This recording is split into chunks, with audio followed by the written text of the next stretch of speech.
The Nintendo Switch Pro controller cost $70. $70! But there has to be an alternative to the Nintendo Switch Pro controller out there somewhere, right? Let's get into it!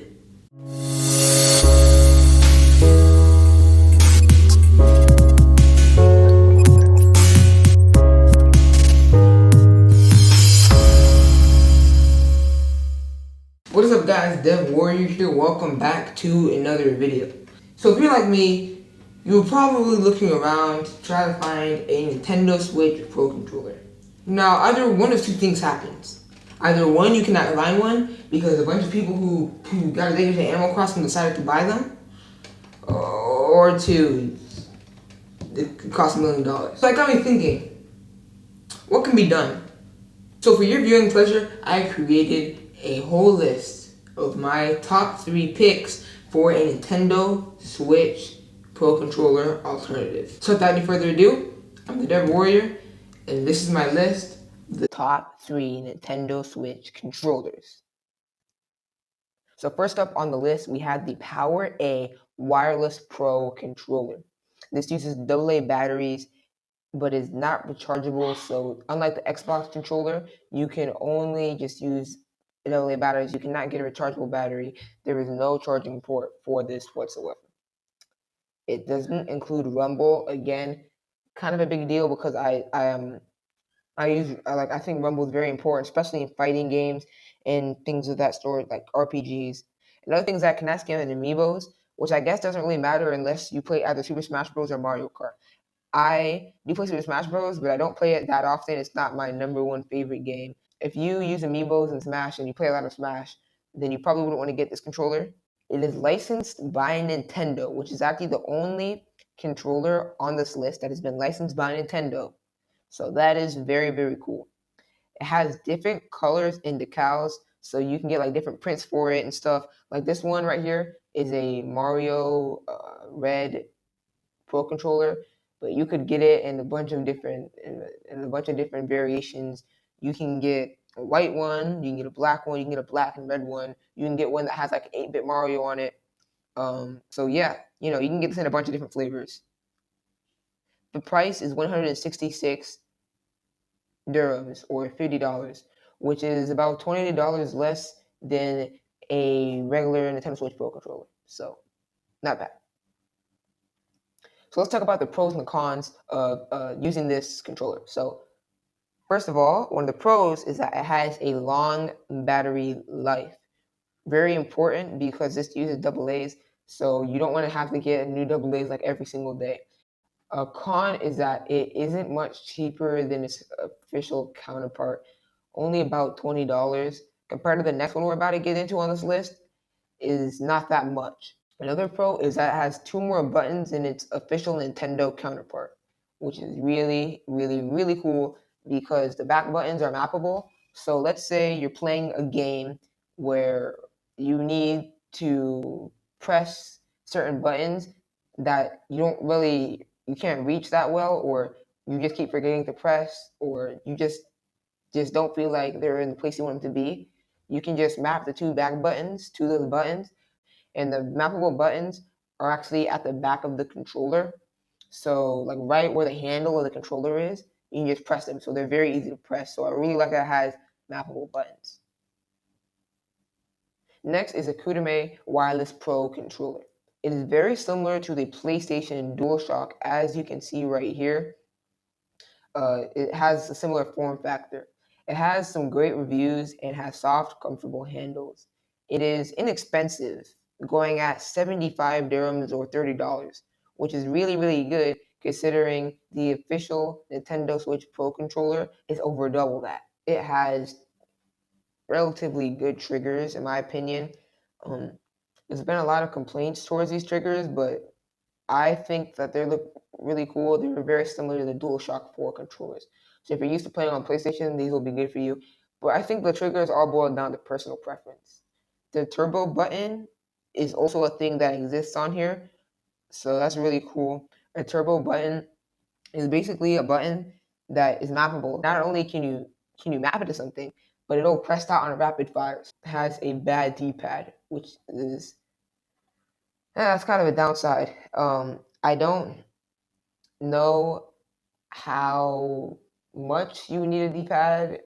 Depends on the situation. Like if you play a lot of side-scrolling games, the D-pad may be more important. A lot of the games I play don't really require that much D-pad. Like like a Minecraft or Marvel Ultimate Alliance 3, you only touch the D-pad every once in a while, like to switch characters or to switch something, but you don't really need it for movement, so it's not that important. So the whether you go with this or not depends again on what kind of games you play and your preference overall. So here are some of the pros and cons. So pros, that it has a very nice color scheme. It has like the red and blue, neon red and blue color scheme that the Joy-Cons have, so it'll match just with the regular Joy-Cons. Another pro is that it is the cheapest controller on the whole list.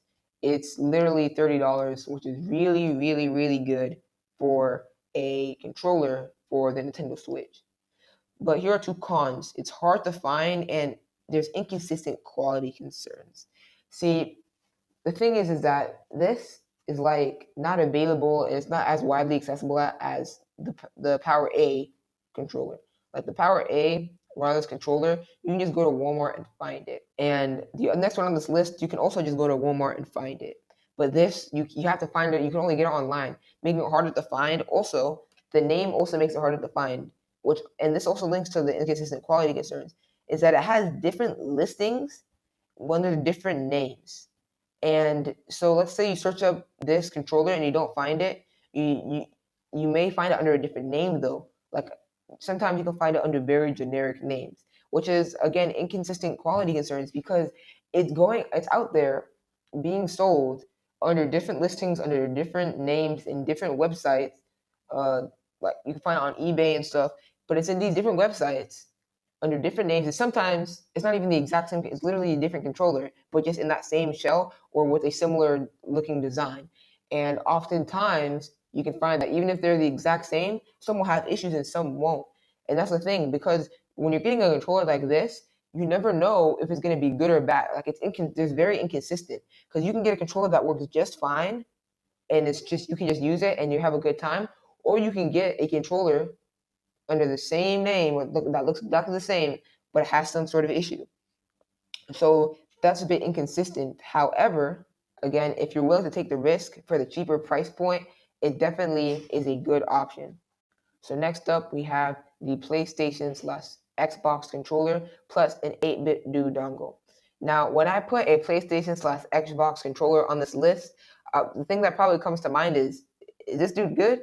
Well, actually, what you can do with these controllers is you can get this dongle, and if you plug this dongle into your console, you can connect your controller to that dongle, and then it'll allow you to connect it to your console, your Nintendo Switch, which is really, really cool, I think, because if you have a preference over certain controllers, you can just get that controller, or if you already have a controller lying around, you can just get the adapter. So I think it's really, really cool that you can do this. It's going to have a great form factor, obviously, because you can get whatever controller you want and it can be official. Another thing is that it has a very simple setup. You literally just plug the thing in and sync it up. And it's also very high quality because the 8-bit do, all of the things that they make are very, very trusted. Also, the controllers like the DualShock or the Xbox controller, they're, officially, you can get officially licensed controllers. So those can be easily trusted. Another thing is that they're relatively inexpensive. And I know because it seems like there's two different things that it would be a bit more expensive than the other options. However, it's actually relatively cheap because the controller costs 75 dirhams and the adapter costs 63 dirhams. So you add those two up and you have around 140 dirham controller. And on Amazon currently, the Nintendo Switch Pro controller goes for around 230 dirhams. So you look at that and you can realize that you can actually get a better deal on getting both of these two things than you could on just getting one thing. So I think that's really cool. Also, this adapter can be used for any controller. So no matter what the controller is, you can connect a controller to here. It can be an Xbox 360 controller. It can be a PS3 controller. As long as it's a wireless controller that uses Bluetooth, it really does, like, you can just connect it, which I think is really, really cool. So now let's go over some of the pros and cons of this method. So one of the pros is that you get the closest that you could get to the PlayStation/Xbox experience. So this is basically the closest you can get to playing on a PlayStation or Xbox on a Nintendo Switch. So let's say you want to play Marvel Ultimate Alliance 3 the same way you played 2 and 1 on your Xbox and/or PlayStation. Just connect this controller and you can play the game that you want to play. So I think that's really, really cool. Another thing is that this is much cheaper than the official Pro controller, like I already said.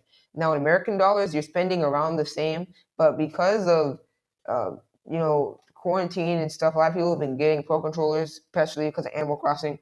So you might see the price of a Nintendo Switch Pro controller is a bit higher than it usually is, so there still might be a better deal. However, here's some of the cons. First of all, it needs to have the dongle plugged in at all times. If you unplug the dongle, it will no longer be connected. Another thing is that the dongle is USB-A, and it can only plug into the dock unless the adapter is used. But here's the reason why I don't even think this matters, is because the dongle comes with the adapter included to go from USB-C to USB. Because, as you probably already know, the Nintendo Switch has a USB-C port at the bottom of it. So if you want to plug in a dongle into it, if you're trying to play kickstand mode or handheld mode, if you want to plug a dongle into it, it has to be USB-C. Now the 8-bit do dongle is not USB-C, it's USB-A, but it comes with the adapter, so you can just plug it in. You can just get the adapter, plug the 8-bit do dongle into it, and plug the Nintendo Switch into the other side. So it doesn't matter, although it's probably going to be a better experience if you play on the Nintendo Switch in dock mode. Another thing is that the controller charges with micro USB, because these are older control. Like if you get a PS4 controller or an Xbox 360 or an Xbox or a PS3, you're not going to get USB-C on there, so you're going to need a separate charger for that, and you can't just slide it right onto the Nintendo Switch like you would with Joy-Cons. So you're going to need a separate charger for that. However, it's not really that big of a deal. And if you use a PS5 controller or an Xbox Series X controller with the adapter, then you're not going to have any issue at all. So first of all, we have the Hori Splitpad Pro. So this did not make the final cut because they're two separate Joy-Cons. I don't really know if you can count it as a Pro controller, more like Pro controllers. So yeah, they're two separate things, and it only works in portable mode. So you can't use it in kickstand mode because if you slide the controllers off, they will no longer be connected. Which again is kind of why I didn't want to include this, because I don't really know if you can count it as a Pro controller if it only works in one way. That's not even really a Pro at that point. That's like a con controller. But it's also kind of comfortable, feels good in the hand. It's bigger, so it's just more comfortable than using regular Joy-Cons. It's also high quality because it's from Hori, and the price is $196 AED/$50. So it's around the price of a lot of the other controllers on this list. However, it just really isn't the best bang for your buck. Unless you're exclusively a portable user, it's just not really the best bang for your buck. So, final honorable mention. Now, I really didn't want to include this in the list, but I thought it was at least worth mentioning because it is the OG, is the official Nintendo Switch controller. Now, this video is the top 3 alternatives to the Nintendo Switch Pro controller for a reason. So, why did I include this in the list? Well, because I think that it was really, really good. I mean, yeah, the thing that really set it for me was the price. That's probably why I won't be getting this, because it is $250 AED/$70. Very expensive. However, it is the controller that has no compromises whatsoever. It has a great form factor, it is comfortable, it is high quality, and it is official. This is the lowest compromises that you can possibly get for the Nintendo Switch controllers. So yeah, it's the most expensive, but it's definitely the best if you're not worrying about the price. So I'd just like to point out that this list was in no particular order in any way, shape, or form. So I was just trying to show you some of the best ones.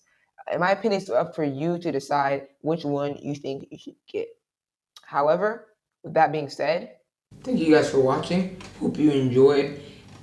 If you did, be sure to leave a like and of course subscribe to the channel. And let me know down in the comments below, is there anything that I missed? I know there's a bunch of different controllers out there, so I had to at least have missed one very good controller out there. There's probably at least one controller that I missed out there. But yeah, until then, catch you in the next one.